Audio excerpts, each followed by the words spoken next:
এখন বাজে বিকেল 4:30 ওভার হয়ে গেছে। তো আমরা আজকে 15ই আগস্ট স্বাধীনতা দিবস, 1947 সালে 15ই আগস্ট আমাদের দেশ স্বাধীন হয়েছিল। তো আজকে বহু বছর হয়ে গেছে। তো আমরাও এখন যাচ্ছি একটু স্বাধীনতা দিবস উপলক্ষে আমরা একটু ঘুরতে যাচ্ছি। তো বিকেলবেলাও গিয়েছিল, সকালবেলা গিয়েছিল পতাকা উত্তোলন করতে, আর এখানে ক্লাবে খেলা ছিল, খেলাও দেখে এসছে, একটু র্যালি বের হয়েছিল, ঘুরে এসছে। তো আমি আর যেতে পারিনি।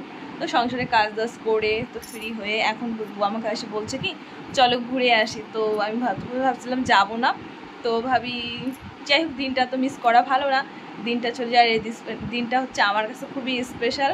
4 বছর আগে ওর সাথে আমার ফার্স্ট দেখা হয়েছিল এই দিনটাতে। তো চলো যাওয়া যাক, এদিকে একটু দেখাও বন্ধুদেরকে। কি হলো দেখছো, মানুষ বলে মেয়েরা লেট করে, আর দেখো ছেলেরাই লেট করছে, আর আমার একদম ফুল লুক রেডি। দেখো তো রেডি হয়ে আমি এখন ওর জন্য বসে আছি। আমার মানে বেশিরভাগ লোকে বলে লেডিসটা সবসময় লাস্টে রেডি হয়, সময় লাগে, আর আমাদের ওই সবার লাস্টে রেডি হয়। দেখো তার প্রমাণ দেখো, আমি ফুল লুক রেডি হয়ে বসে আছি ওর জন্য। চলো কোথায় যাচ্ছি এখনও ডিসাইড করিনি কোথায় যাব, চলো দেখা যাক কোথায় একটু ঘুরে আসি।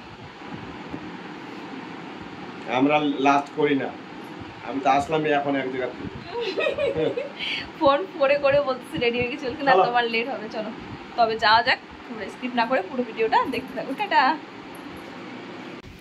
তো ফাইনালি চলে এলাম আমরা সেই পার্কের মধ্যে। দেখো দুই সাইড দিয়ে ব্রিজের মাঝখান দিয়ে পতাকা রেখে দিয়েছে।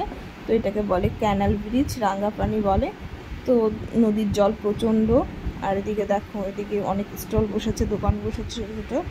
তো আমরা ঢুকে গেলাম সেই পার্কে। তো এখানে মানে এত সুন্দর লাগছিল ভিউটা, আর দেখো সব বাচ্চারা তাদের গার্জেন সবাইকে নিয়ে চলে এসেছে এই পার্কে। তো মোটামুটি ভালোই ছিল, খারাপ ছিল না। তো দেখলাম আমরা, তো দেখার পরে তো ভাবছি ঢুকবো কি ঢুকবো না। তো আমরা ভাবলাম একটু ঢুকে নিই। তো কোথায় যাবো, কাছে পিঠে একটু ঘুরে নিলাম। তো ওই যে টিকিট কাউন্টার চলে গেছে, আমাদেরও টিকিট কেটে নিল। টিকিটের মূল্য তেমন একটা বেশি ছিল না। দু জায়গায় যাওয়া যাবে, কত করে নিচ্ছে? আরে জানিস না কোথায় 30 টাকা করে, 30 টাকা। 30 টাকা করে নিচ্ছে। এইখানেও যাওয়া যাবে আর ওই যে ওই পাড়েও যাওয়া যাবে না। তারপরে আমরা একে একে টিকিট কেটে চলে এলাম নদীর।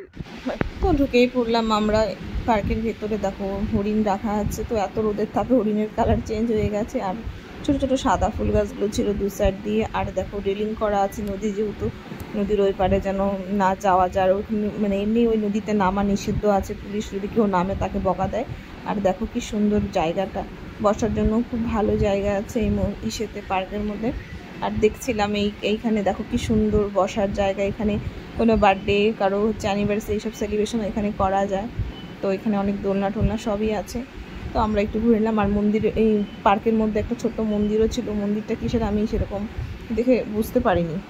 চলো বন্ধুরা আমরা ওখানে গিয়েছিলাম, ওই টিকিট দিয়ে দুই পাশে পার্কে ঘোরা যায়। চলো ওই পার্কে গেলাম, ওইখান থেকে ঘুরে টুরে এখন এই যে এখানে যাচ্ছি।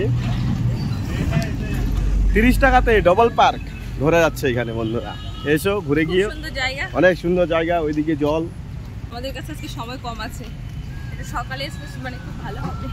সারাদিন এখানে থেকে রান্না বান্না করে আসলে তারা খুব বেশি ভালো, এখানে বসে খাওয়ারও ব্যবস্থা আছে। তারপরে তো আমরা ঢুকে পড়লাম। এই যে দেখো ফ্ল্যাগ, ওদিন 15 আগস্ট ছিল, ফ্ল্যাগ তোলা হয়েছিল, তো সন্ধ্যা হয়েছিল, ফ্ল্যাগটা নামিয়ে দিল। দেখো বাইরে থেকে ভিউটা কি সুন্দর, গেটটার মধ্যে মানে এত ফুল ধরেছিল। আর এই সিজনে ফুলটা একটু কম ছিল, তো এমনি অন্য টাইমে ফুল থাকে। দেখো সূর্যটা ডুববে ডুববে ভাব। আর এই পার্কটা বন্ধ হয়ে যায় 6টার দিকে, 10টা থেকে খোলা থাকে পার্কটা। তো এই যে ঢুকে পড়লাম, এই যে গার্ড বয় তো এখানে দাঁড়িয়েছিল, টিকিট দিলাম। তো একটা পার্কে ঢুকলে দুটো পার্ক দেখা যায় মানে অ্যাক্টিভিটি। তো এখানে বুলেটটা এখানে বসেছিল, তো একটু তুলে নিলাম। তো ওকে গাইড করছিল, হয়তো পাহারা দিচ্ছিল। আর দেখো এই পার্কেও সেম জিনিস, এই পার্কটা একটু বেশি ভালো, এখানেও সেলিব্রেশন। তারপরে আমরা বাড়ি চলে এলাম। ভিডিওটি ভালো লাইক কমেন্ট শেয়ার, চ্যানেলটি সাবস্ক্রাইব করে দিয়ে পাশে থেকো। টাটা বন্ধুরা, জয় হিন্দ, ভারত মাতা কি জয়।